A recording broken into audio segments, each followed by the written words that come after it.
Break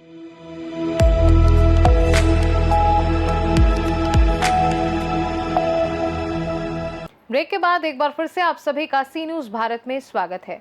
Bilsi विधानसभा 114 की राजनीति और समाज सेवा के बीच इन दिनों एक नाम लगातार चर्चा में बना हुआ है, डॉक्टर वीरेश। वे केवल मंचों तक सीमित नहीं हैं, बल्कि गांव-गांव, गली-गली पहुंचकर लोगों के बीच अपनी सक्रिय मौजूदगी दर्ज करा रहे हैं। स्थानीय लोगों के अनुसार डॉक्टर वीरेश जनता की समस्याएं सुनते हैं, उनके सुख दुख में शामिल होते हैं और हर संभव मदद का भरोसा भी देते हैं। यही कारण है कि वे धीरे धीरे लोगों के बीच अपनी अलग पहचान बना रहे हैं। राजनीति की जमीन पर कदम रखने से पहले ही वे समाज सेवा के जरिए जनता के दिलों तक पहुंचने की कोशिश कर रहे हैं। डॉक्टर वीरेश का कहना है कि जनता से रिश्ता केवल चुनाव और वोट तक सीमित नहीं होना चाहिए। उन्होंने कहा कि यदि भारतीय जनता पार्टी उन्हें टिकट देती है और वे विधानसभा चुनाव लड़ते हैं, तो जिस तरह वे अभी जनता के बीच रहकर उनके सुख दुख में शामिल हैं, उसी तरह आगे भी पूरी मजबूती के साथ जनता के साथ खड़े रहेंगे। उन्होंने यह भी कहा कि जनता का विश्वास और आशीर्वाद ही उनकी सबसे बड़ी ताकत है और उनकी प्राथमिकता हमेशा जन सेवा रहेगी। इस दौरान उन्होंने प्रधानमंत्री नरेंद्र मोदी की अपील का जिक्र करते हुए लोगों से जिम्मेदारी निभाने की बात कही। उन्होंने कहा कि देश की आर्थिक मजबूती और संसाधनों की बचत के लिए सभी को अपनी भूमिका समझनी चाहिए। डॉक्टर वीरेश ने लोगों से अपील की कि यदि बहुत जरूरी ना हो तो सोने की खरीदारी को कुछ समय के लिए टाला जाए।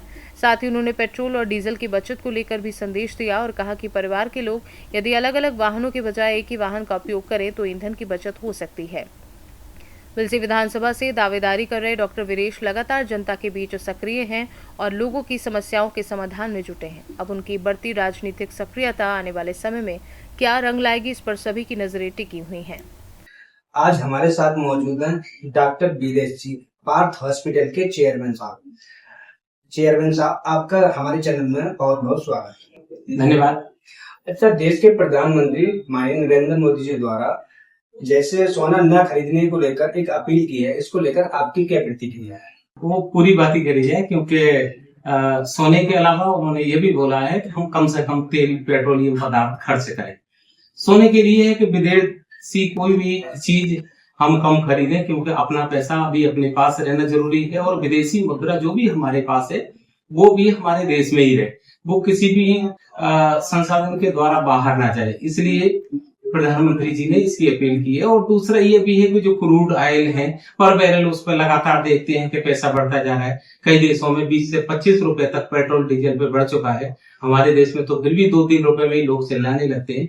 एक दूसरी बात ये है कि देश की जो सर्वोच्च पंचायत, उस पंचायत में जहां पर बड़े बड़े MP, मंत्री, MLA, गृह मंत्री, रक्षा मंत्री सब लोग बैठते हैं, उन्होंने सोच समझ के प्रधानमंत्री जी ने निर्णय लिया है, सबकी सर्वसम्मति से लिया है, देश के हित में लिया है, पब्लिक के हित में लिया है। वो देश के प्रधानमंत्री हैं।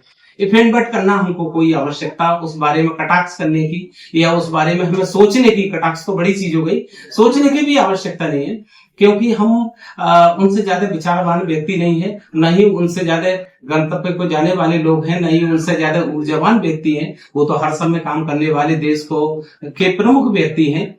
तो वो जो बोलेंगे हमको उस पर मनन करना है। उन्होंने जो भी बोल दिया, उन्होंने बोल दिया कि आपको हफ्ते में एक बार उपवास रखना है, तो हमें उपवास रखना है। हमें ज्यादा सोचने समझने की आवश्यकता नहीं है, क्योंकि वो जो बोलेंगे वो देश के और हमारे हित में बोलेंगे। इसलिए उन्होंने जो अपील की है कि हमको तेल। आप बिलसी विधानसभा से तैयारी कर रहे हैं, तो इसको लेकर वहां की जनता के लिए विशेष प्रतिक्रिया क्या रहेगी? वहां की जनता के लिए क्या, जनता तो हर जगह हर जगह तो टीवी चैनल है, हर जगह सोशल मीडिया है, सब लोगों को ये बात पता लग चुकी है। यहाँ के लोग यहाँ का काम कर रहे हैं। चूंकि मैं वहां से, क्योंकि वो आरक्षित सीट नहीं है, इसलिए वहां से प्रयासरत हूँ। वहां पे अभी फिलहाल देखा जाए तो हमारी जाति की संख्या, ठाकुरों की संख्या भी बहुत 70,000 से ऊपर है। और ठाकुर को किसी को नॉर्मली, मेरे समय में तो कोई टिकट नहीं मिला, कभी मिला होगा जब भारतीय जनता पार्टी की सांसद या विधायक कमाए होंगे। तो सारे लोगों की प्रार्थना रही मेरे साथ, सब लोगों का मेरे साथ एक सामंजस्य रहा कि हम लोग वहां सेवा दें। वरना हमको क्या अपना अस्पताल छोड़ के वहां जाने के हमारे दिमाग में काहे के लिए खुजली होती। लोगों की वहां आवश्यकता है, लोगों को कि मैं वहां पहुंचूं। वो एक पढ़े लिखे ईमानदार व्यक्ति को देना चाहते हैं। मेरे जीवन में है कि मेरे जीवन पे अगर कोई भी व्यक्ति उंगली उठा दे कहीं भी सही होनी चाहिए तो होने को तो आप किसी प्रधानमंत्री को उठा देंगे, लेकिन सही तरीके से कोई उठा नहीं पाएगा, क्योंकि जीवन में मैं कोई ऐसा काम करने की कोशिश नहीं करता हूँ कि लोगों को परेशानी हो या मेरे पे कोई उंगली उठाए।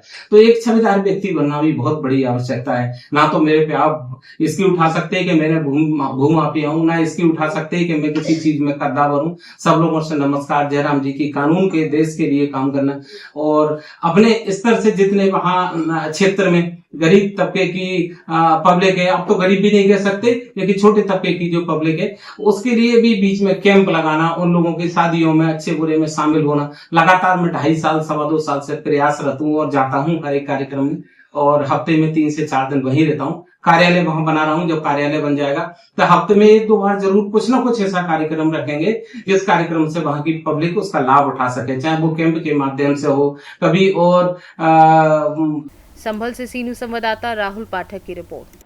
क्षेत्र में डॉक्टर वीरेश की बढ़ती सक्रियता अब राजनीतिक चर्चा का केंद्र बन गई है, जिसका असर आने वाले समय में देखने को मिल सकता है। खास रिपोर्ट में फिलहाल के लिए इतना ही। देश दुनिया की बाकी खबरों को जानने के लिए आप देखते रहिए सी न्यूज भारत।